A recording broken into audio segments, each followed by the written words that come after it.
So I'm always trying to figure out like what are the most important things I can tell you first. And I think the best thing I can tell you first was that I never wanted to be a teacher. How many people here like grew up knowing you were going to be a teacher?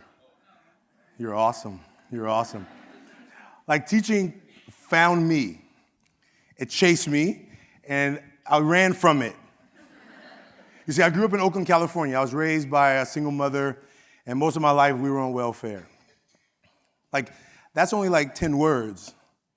But to try to really explain to you what that means, I would need like an hour plus to explain what it means to grow up in a community where you never have enough. I'm not talking about extra. I'm talking about like enough to pay the rent and the PG&E in the same month. Enough to make sure that when summer vacation happens that you can do something besides sit in a hot house. Enough. Like I thought that if you work really hard, you could go off and get a good job, make a lot of money, and go and be happy. That's what they said, right? That was the dream. But how do you do that in a community where being smart is not okay? Where being smart is not cool. Like if you thought that going to college was your way to get out and make happiness, but you live in a community where being smart is seen as weakness, then how do you get there without having to battle through that trauma of figuring it out for yourself? You see, 6 months leading up to my birth, both my father and my father's father died. So when I showed up here on the planet, there was already stuff messed up, and I didn't even have a say in the matter. Like imagine if you had handed me a checklist in the womb, I would have said, let me have some things look a little differently. Like let me have a house. Maybe let me work up in a community where I can be my best self and they make me feel like I feel good about myself. Where that I'm not worried about getting hurt on the street because of the things I'm interested in or because I don't match or fit in the box. You see, when I was in middle school, in elementary, I think it's easy to kind of be smart because you're only with like 20 kids all day long, except recess. When you get to middle school, you got like 180 kids now you got to try and fit into. So I fell into the trap. I was like, man, I ain't going to be the smart, I'm not going to be that guy. So I'm going to just be the knucklehead. And I got really good at being a knucklehead. I get really good at getting in trouble, but I knew I couldn't get in too much trouble because my mom, she didn't play. So I knew that I can't have nobody call in my house. I can't come home with no D's. Like C-, I could probably talk my way around, but I knew that I had how to manage my house. I was the man of the house. Like at 7 years old, I was told that you're the man of the house. What does that mean? To be the man of the house at 7 years old. I just want to play. But now I got a little sister to help take care of. I got a little brother to help take care of. I'm like responsible for other people, and I just want to take care of me. So I get to middle school, and now I get a little more freedom. My mom's not watching me so close, and I'm messing up, getting in a whole lot of trouble. And it wasn't until a teacher, I really liked her class. Her name was Miss BP.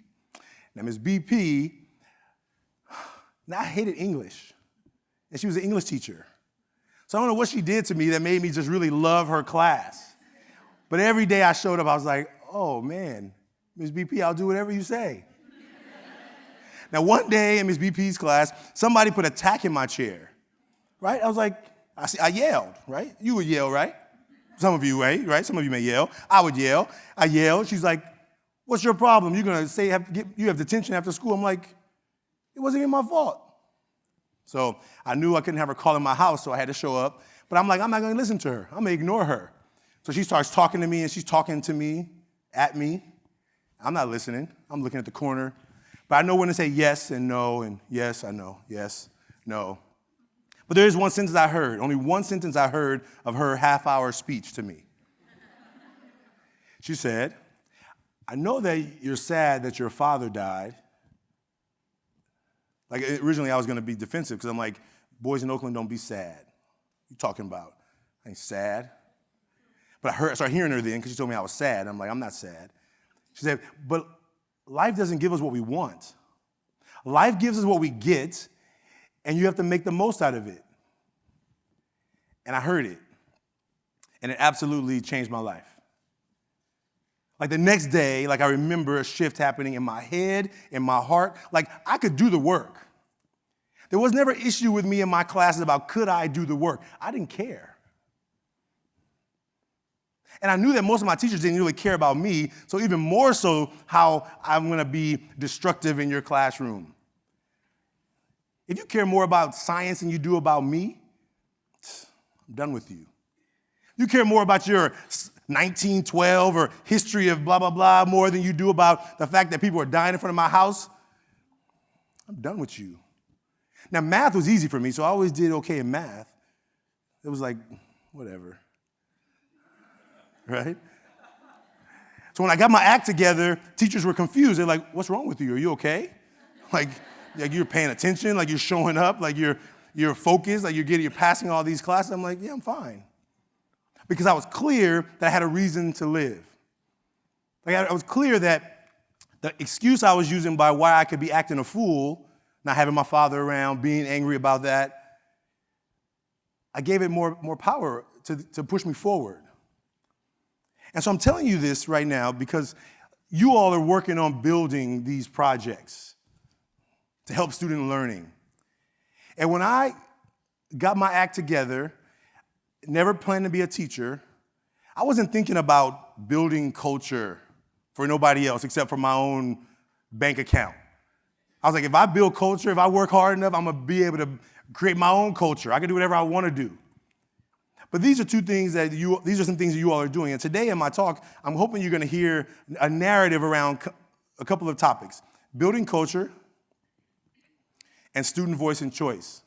I may not say those words in my whole talk, but I want you to know that that's where it's all coming from. Those are the two areas that it's rooted in this design element, student voice and choice, and in building culture, okay? So I got my act together in middle school, things changed. Went to high school, was like ready to go to college. I'm like, I'm going to college. I thought that I was first generation college. So I applied to a program called Upward Bound. They said, hey, we're gonna help you get to college. I'm like, I'm going to college, so let me join this program. Turn my application, go meet the lady for the interview the next day. She said, oh, I'm sorry, you don't qualify. I'm like, what are you talking about? She said, well, this program is for first generation college students. I said, that's who I am. She said, no, you're not. I said, yes, I am. She said, no, your mom went to college.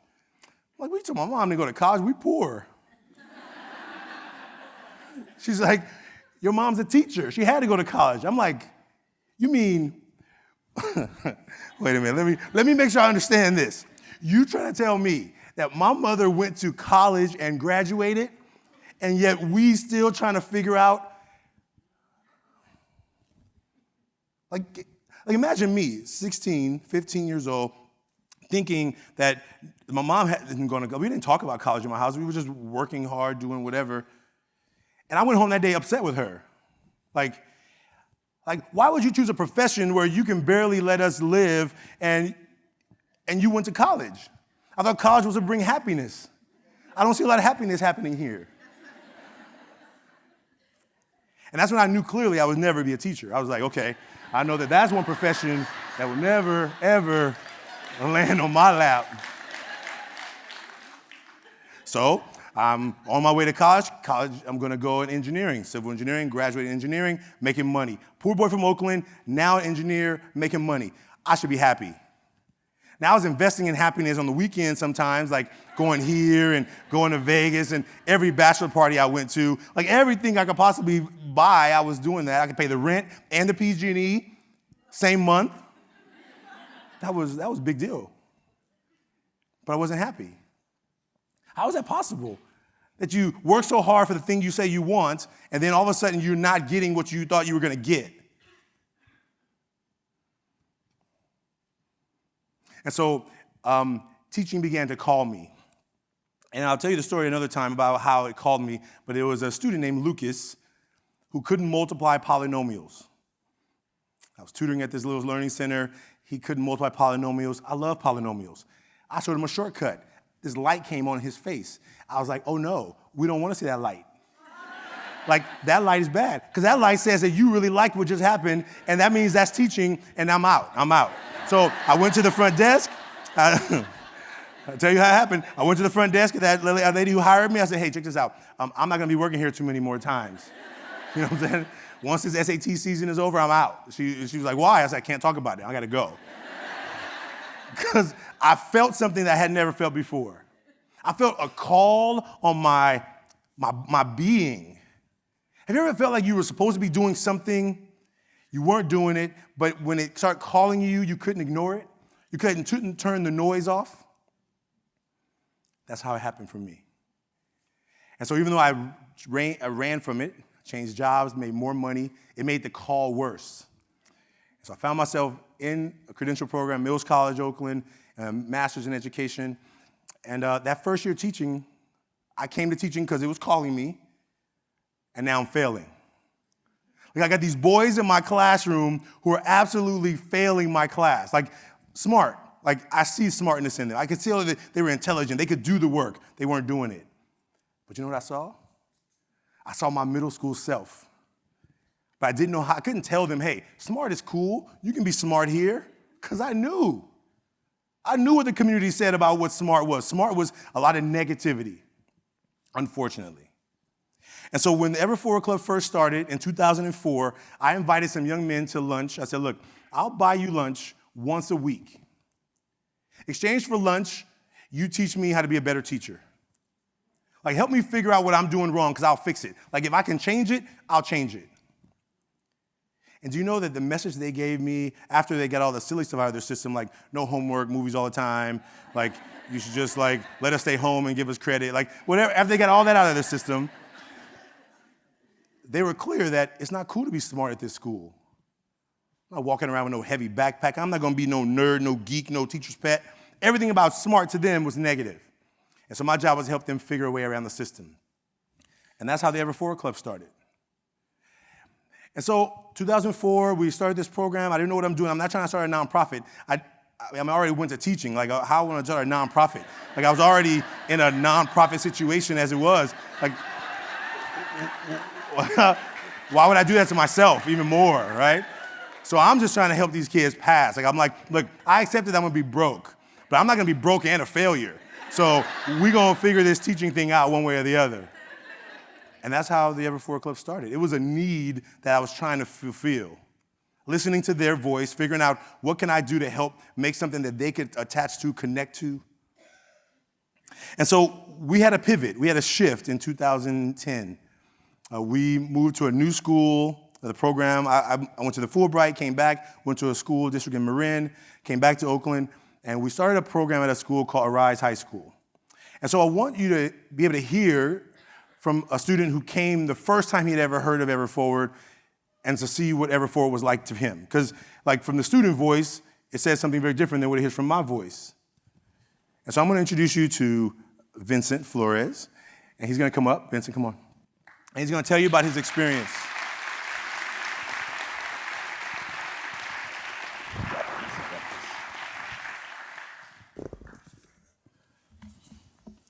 Hello, I'm Vincent Flores.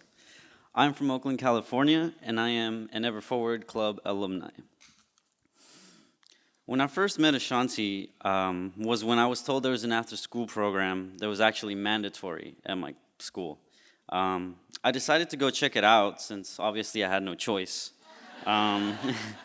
We started with an activity in which we say something about ourselves that you cannot tell by our appearance.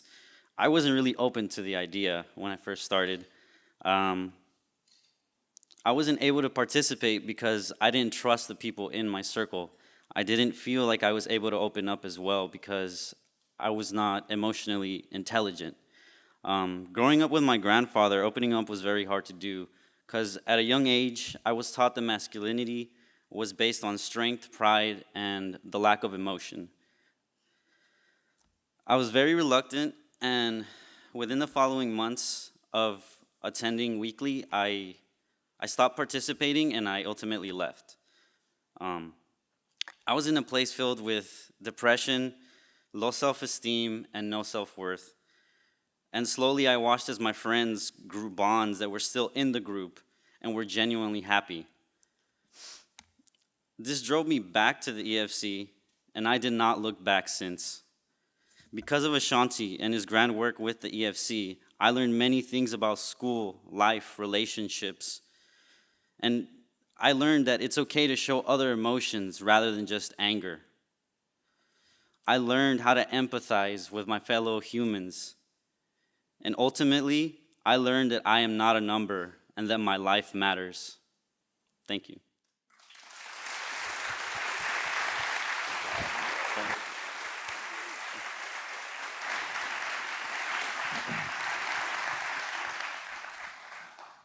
So he found out he was going to be talking yesterday. Like, he knew he was going to be here with me, but we only planned it like yesterday. As we walked here and saw this space, I was like, his voice is why I'm here. It's why I do the work that I do. So when I left Arise High School, I went to Fremont High School, which is my alma mater. And I couldn't really think about starting an Ever Forward Club there because the school was a mess. The school was a mess. Like, I love Fremont High School, and it needs a lot of work. And there was a group of young men that were always walking around during advisory period like they were cutting advisory. Let me not get too deep into it. So they were cutting advisory, and no one was really doing anything about it.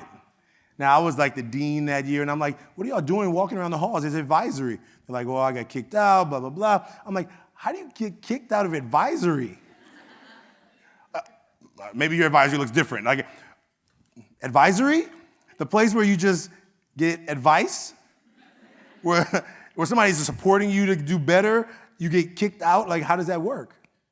So I was like, well, you can't be walking the hall, so I'm going to make my own advisory. So I told the principal, I need to have my own advisory. It's a group of young men, and we came together every week. And so when the documentary crew heard about us, they were like, well, we heard that you run this program. And I said, yes, but in this group of young men I work with, they don't really tell the truth. Like, when we check in on a scale from 1 to 10, they all say, I'm a 10. On a scale from 1 to 10, 10 being the best, I'm a 10. Now, me as the dean, as doing all the referrals and dealing with a lot of the discipline stuff, like I know that in this day and time, like this day in particular, they're not all 10s.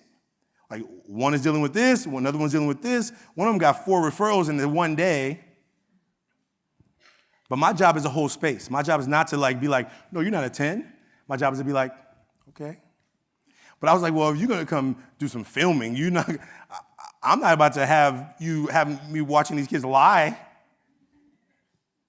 So I said, well, I need to think of a way to be able to help them talk about what's really going on in a really healthy way that allows them to dig to the heart. Have you ever been going through something, but you pretended like you weren't going through something? Nobody here? Okay. Like, I don't know if anybody's going through something right now that you're pretending like it's not happening. Like, somebody's texting you right now saying, hey, you got to come deal with this. And you're like, I'm in California, sorry. You're going to have to figure it out, right? Google it or figure it out, right? And so this activity that you're going to participate in right now is called taking off the mask. And it only works as much as you work it. So in the aisles, mostly on the left far aisle, except for over here on the right, in the breakout rooms, you have paper. There's paper in the breakout rooms. So if you can pass out the paper to the people in the breakout rooms, that'd be great. And there's some people on the side. You got papers coming around to you right now. If you can make sure everyone has a piece of paper, and hopefully you all have a pen. If you didn't come with a pen, we stashed some markers on the front by the stage, so you can send somebody up to grab a marker for you, but hopefully you have a pen. So everyone's going to need a piece of paper and a pen. If you don't have a pen, there's some markers on the side up here, so you can grab a marker. In the breakout rooms, I think there's markers around the tables, so you can make sure that everyone gets a marker and a piece of paper. So maybe right now your mind is spinning, like, what did he say we're going to do right now? Like, he said something about taking off the mask. Not really sure. Can anybody in the room just either yell out or tell me, what do you think a purpose of a mask is? What? To hide. Different identities. Transform. Communicate. Protection. Entertain. Pretend, to scare. Thank you. So all of those are incredible. So what I want you to do right now is on your paper, without looking at your neighbor's paper. Like, I don't want you to have any influence by them or them over you. I want you looking at your own space to, on that paper, draw a mask. Whatever you think a mask is or looks like, draw that. Do your best not to look to your neighbor's paper, because I don't want their mask. I just want yours. And whatever you draw is right.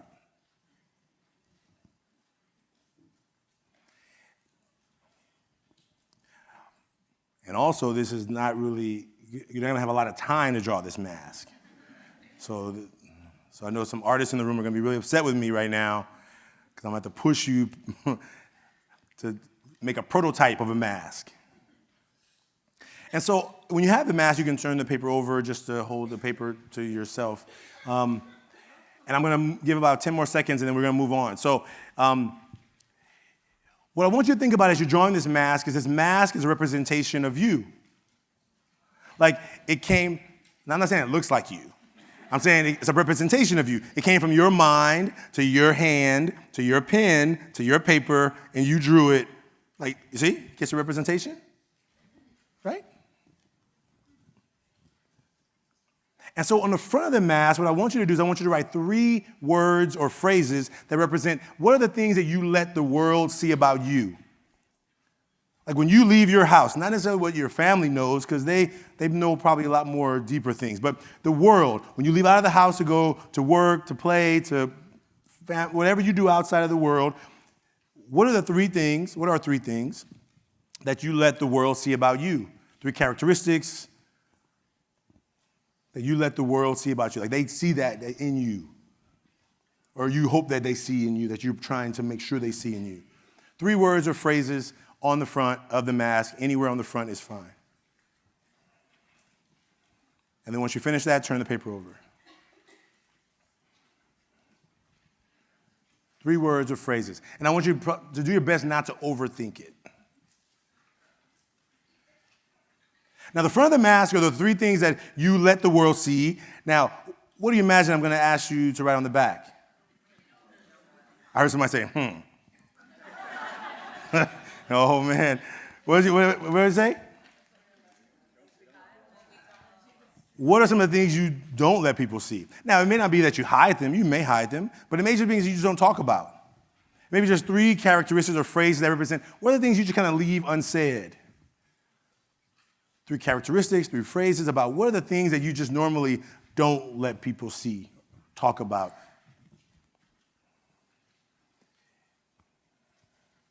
I know this is hard. I know that this part is usually the hardest part.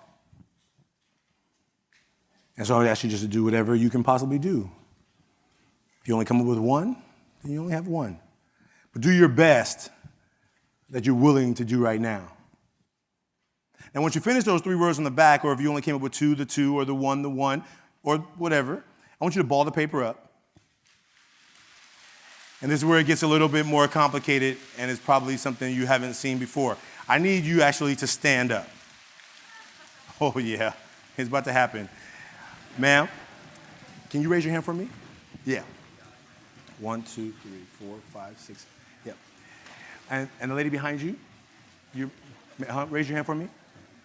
Yep. Can I have you all in your row? Can I have you all face the back?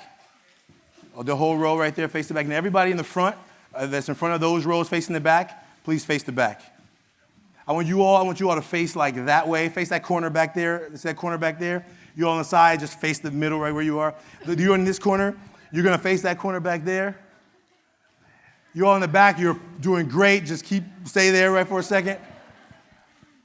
Those in the corner there, you're like looking towards them right here. Those in the corner there, you're looking towards them right here. Now, you're on the side, you'll get it.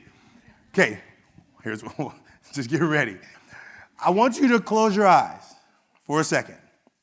And I want you to imagine this piece of paper in your hand, like, because you're in California, it's just magic, it just turned into snow.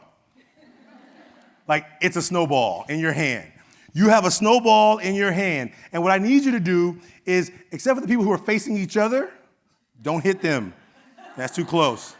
I need you to hit somebody who is to the opposite side of the room where you are. Like, I want you to just throw it to wherever you can so it hits somebody on that side. You're going to throw the paper.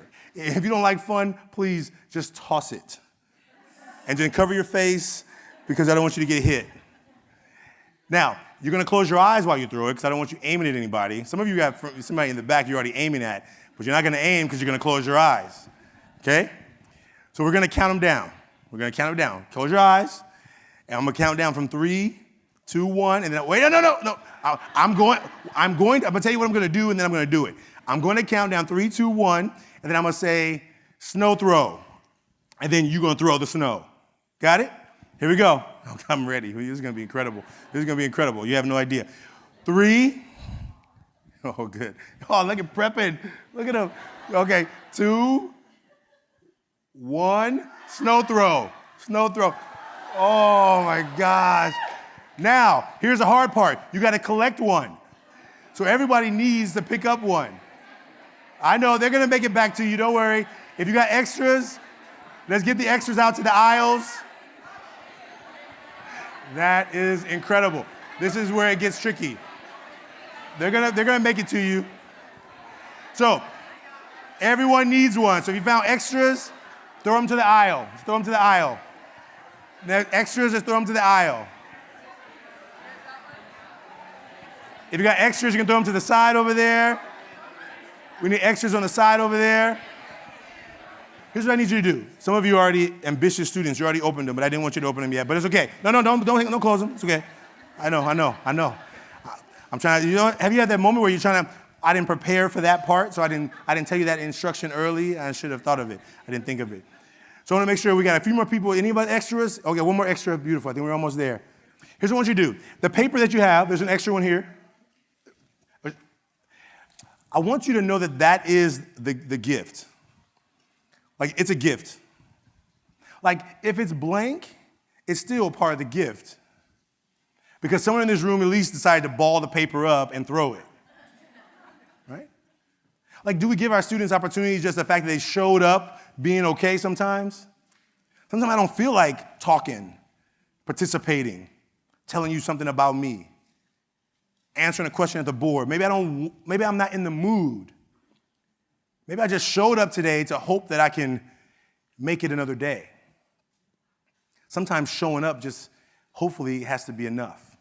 And one of my mentors said, showing up is 90% of success. Some people say 98%. You can put whatever percentage you want on it.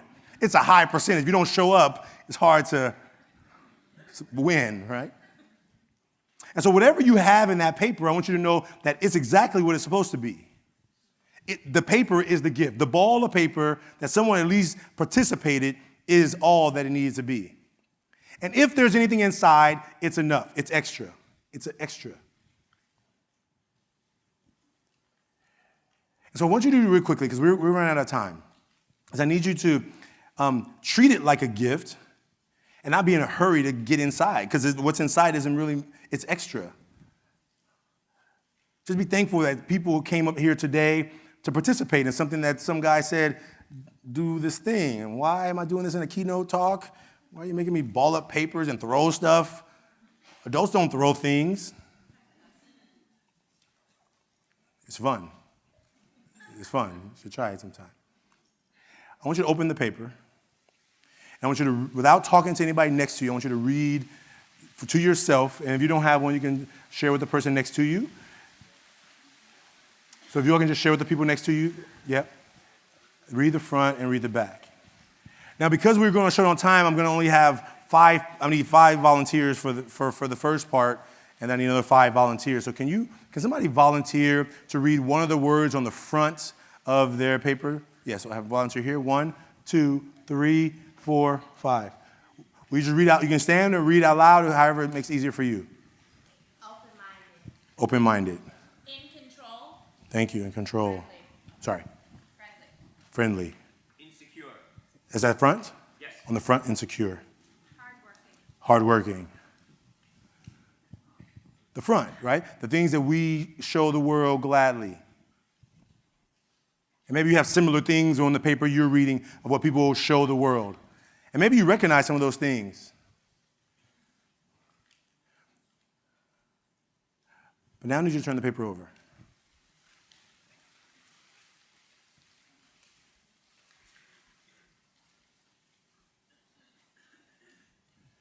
And can I have 5 people to read the back? 1, 2, 3, 4, 5. And give me one more. You got your jam? You're 6. Go ahead. Angry. Fear. Sadness. Lonely. Unsatisfied. Scared.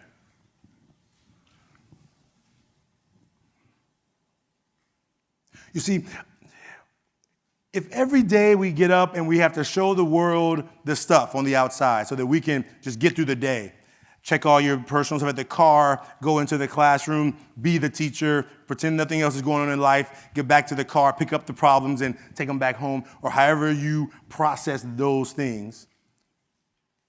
What I experienced as a teacher was oftentimes I wasn't dealing with the stuff behind the mask. I didn't have a safe place to go and talk about the real stuff that I was going on, and I'm always trying to be on the stage when I'm in class. But it wasn't until those young men told me the truth about what was going on in their life that helped me understand that they wanted a place that they could connect. They wanted somebody to hear their voice, to see them, and not try and fix them. The young men in our program that came originally, they were really bright young men. But the teachers couldn't see that in them because they showed that they were tough. Maybe they showed they were angry. Maybe they showed they were just super silly and funny and always talking in class. Maybe they were just a goof off. They're not focused on their learning. They don't care about school. They showed this behavior because they were really trying not to deal with what was really going on in their lives. And no matter where this workshop is done, whether I'm at a middle school in Oakland, whether I'm at a private school in San Francisco, whether I'm at a parent workshop with a parent in San Francisco, whether I'm at a teacher in the Bay Area, we've been taught that there's certain ways we have to carry ourselves. We can't be human. And I want to tell you that as educators, if we are going to get to the heart of what our students are really doing, are really dealing with, if we're going to get to the heart of where they are in their lives, we got to see more than them as a student of a subject. Because if we care more about our subject than we do about the subjects who we're teaching, I would imagine that there's some connections going to be missed. There's going to be some opportunities to help a student move from, I don't really care about this stuff, to, well, since you believe in me a little bit, let me try a little bit harder. If it wasn't for Ms. Bartlett Preston that day pulling me aside, I was going on the wrong road. There's no doubt in my mind that I would not be here. I would not have been in college. Like, people would have been studying what I did in college, but I wouldn't be the one in college. And she saved my life. Now, we don't have another special guest, actually. This is Lorenzo. Lorenzo, he is the special guest, but he's here on screen. Lorenzo was in our program. When he joined our program, he was dealing with both of his parents dealing with substance abuse. He was being bounced around from home to home. He had one pair of clothes when I met him that he washed out in the sink every night. And when he first came on our first college tour, it was one of his first times out of Oakland to Southern California. And Lorenzo is now a mentor with the Ever Forward Club. He runs 3 circles of young men because he saw that it changed his life, and now he's using those lessons to give back to others. And so that's Lorenzo. Now, as I close, I just want to take you back to student voice. maybe right now you're sitting in a lot of things. Maybe there's a lot going on in your life. Maybe you got some things that you're like, man, like, who do I talk to about the stuff that's really going on in my life? It wasn't until I joined a men's team. I'm on a men's team of an organization called MDI. And basically, we meet every week, 3 hours. And it wasn't until I started meeting with those men that I really felt like men saw me. Like, I grew up with no father, so my mother was there all the time. And my grandfather was around her father, but he was like the pastor of my church. So I could really only talk to him about good stuff, right? Or if it was something bad, he was going to tell me how to make it good, which was just like, just pray for him, son. And I'm like, that's not what I want to hear, all right? I needed some like other advice, I was thinking. I'm so thankful for him. Last year, 2015, I was a vice principal at Montero Middle School in Oakland. And it was a day that we were going to do the release for the documentary, The Mask You Live In. We were going to do a screening in Oakland. And I was super excited. We had a lot planned. And I took the day off. I wasn't going to work that day. But they were having some big tour. So I just went in to help my team. I thought I would just go in, be a team player, help with this big tour, and then I'm out. And so as I'm on my way out, I get a call from the front office saying, there's a student who wants to see you. I know you're leaving. And I said, well, just send him back. I'll just talk to him before I head out.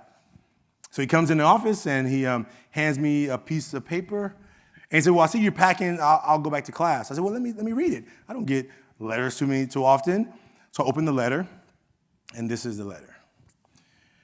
Dear Mom, Mr. Branch, and family, I'm planning to kill myself today, tomorrow, or the next day.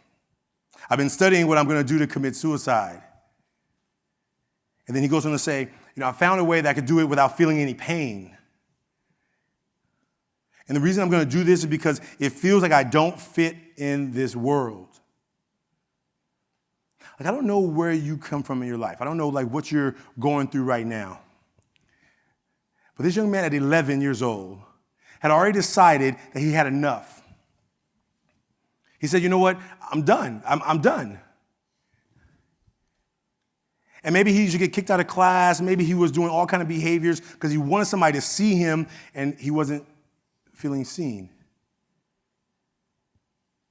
And I was not going to go to work that day. I was not going to be a teacher. And so I want you to know that whatever you're doing for these projects you're doing for your students, the projects you're creating, I'm hoping that you're thinking about the people and not the product. I'm hoping that you recognize that the project is super important, but hopefully it's not more important than the people.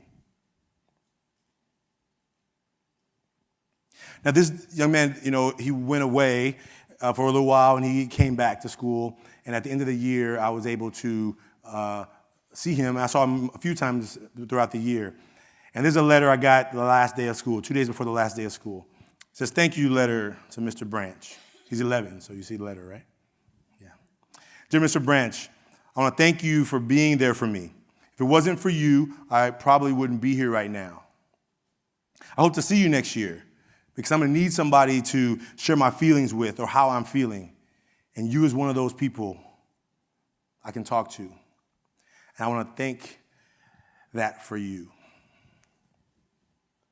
Do you know that as an educator, this is like the best letter I've ever gotten? Like getting a tenure or a raise or the accommodate or some recognition means nothing to me more than this does. And so I want you to know that the work you're doing, teaching your youth to hopefully have voice, hopefully you're listening to the voice that they're giving you, even when it doesn't match what you wanted to hear.